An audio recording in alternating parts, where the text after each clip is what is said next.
A woman is leading Japan for the first time in history. PM Takaichi winning the premiership vote after months of political wrangling and drama.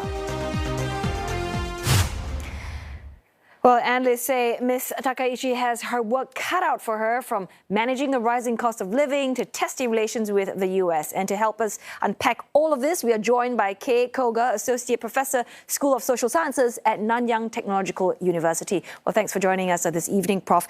First, let's just start with the new team taking shape, right? We've got this 19-member cabinet, includes two other females, and it also brings some other former rivals into some key positions. So do you think Ms. Takaichi, do you think she can really unite her divided team and secure the kind of stability that she needs just as she begins governing? Yes, I think what she was trying to do is that to get all the kind of LDP important people together in her cabinet, so that the LDP can have the more kind of united front in the political front. And there are two things that I could actually tell from here. The one is that Takaichi was actually expected to have more female ministers, but then there are only two. I think that's because probably she emphasized the importance of the status quo, and if she actually disrupts, then probably there might be some kind of instability within the LDP. This is the first thing, and the second thing is that all the kind of rivals that she competed with in terms of the prime minister, the LDP presidentship. That was if you actually continue to divide and then compete with these rivals, then there's not going to be the strong united front. So that given the minority government, LDP needs to actually have the strong unified front for that. Also, there's this uneasy alliance that is, keeping her in power. I'm talking about the new LDP and Japan Innovation Party coalition that everyone is already looking at, scrutinizing it.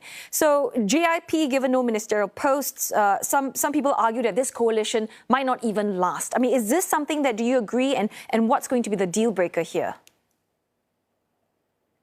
I think what the Japan Innovation Party is trying to do is to wait and see if they could have the more kind of capability to implement their own kind of policy, so that that is the most important thing. And then if you actually get involved in the ministership with the LDP cabinet, then probably you would be actually on the same team, so that even if they have the difficulty in implementing in terms of their coordination with the LDP, then you get actually blamed, and then probably your kind of the public support would actually going down.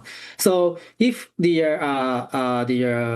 Japan Innovation Party is trying to avoid that kind of the risk, it is actually better to stay away from taking the ministership with the Takaichi, and then they will actually cooperate in the policy, the particular policies. And I think the most important policies that the Japan Innovation Party are trying to do is obviously the priority is economic, but at the same time they are actually emphasizing the importance of the second capital and the proposal, and also the other issues that may not actually align with the LDP.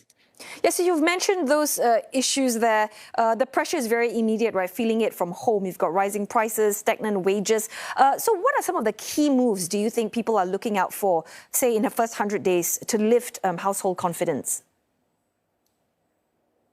So I think again, the economic policy is going to be the most important for the LDP and then Japan Innovation Party, and also as a whole, as a Japan, I think the Japanese government needs to tackle this. The most important thing that probably they need to actually focus on is the Takaichi actually emphasized first the provisional tax on the gas. That is going to be supposed to be the cut, but then the Takaichi needs to actually really tackle on this. And then secondly, Takaichi actually tried to provide more kind of subsidies to the local government so that the local economies get going. And another thing that Takaichi needs to actually be concerned about is she actually pushed for the aggressive fiscal policy for a long time, but at the same time there are several oppositions coming from the opposition parties, so that she needs to actually accommodate or compromise to some extent to get the economic policy done.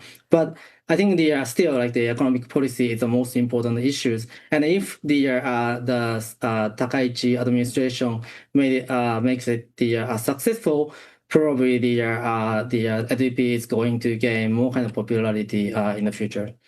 And on a global stage, I mean, her first test is going to be coming very fast. I mean, Donald Trump expected to arrive in Tokyo next week, followed by Takaichi's debut at the APEC summit in Seoul, which, some say that she could be meeting at Lee Jae-myung. Stakes are high here. So what should we look out for in how she positions, Japan between Washington and its Asian neighbors?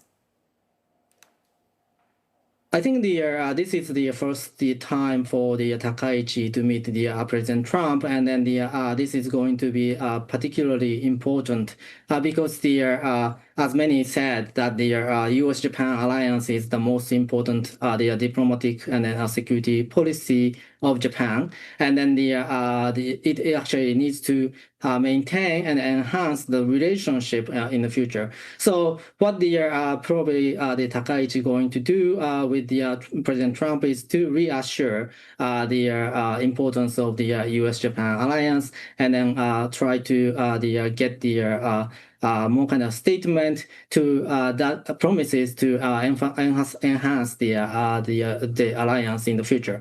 And then secondly, probably Takaichi is trying to cultivate more kind of personal relationship with the Trump, because the decision-making power is pretty much concentrated on Trump right now, so that the Takaichi needs to have more kind of good personal relationship with the Trump, as the former Prime Minister Abe Shinzo actually did in the before. For the Korea, I think the Takaichi emphasized the importance of the U.S., Japan, Korea trilateral relationship, so that she would actually engage more with the Korean counterpart. But at the same time, the Korea might be concerned about her ideological ideologies in terms of her defense posture and her kind of wartime ideas about the World War II. So in that sense, I think there might be some kind of tension or between Japan and South Korea. So Japan enters a new chapter with a new female prime minister, but as we've heard tonight, it seems like, the real test begins now. Thanks so very much for your insights. Appreciate your time and thoughts. Kei Koga, he's Associate Professor, School of Social Sciences at Nanyang Technological University.